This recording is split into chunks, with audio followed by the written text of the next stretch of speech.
2 à 5 c'est aussi, si je ne me trompe pas, ce que des grands gestionnaires d'actifs comme Fidelity, je pense que dans leurs recommandations, ils ont écrit un papier justement sur la proportion de valeur de Bitcoin, le positionnement de Bitcoin dans un patrimoine. Et je crois que c'est aussi les recommandations qu'ils ont faites.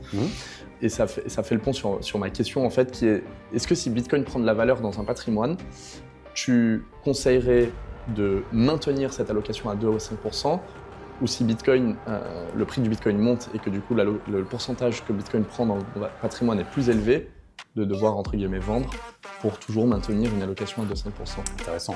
Là, on est sur toute la stratégie de Montagne Conseil et Patrimoine. Alors d'abord, premier biais, premier pari, première conviction, Bitcoin est un actif de très long terme. Donc ça veut dire que je ne serai jamais totalement désinvesti. Deuxièmement, on acquiert Bitcoin, on acquiert des fractions de Bitcoin. C'est-à-dire qu'on ne va pas faire un all-in tout d'un coup. Quelqu'un me dit ouais, moi j'aimerais bien investir 100 000 €. On peut lui dire allez hop, on met 100 000 tout de suite.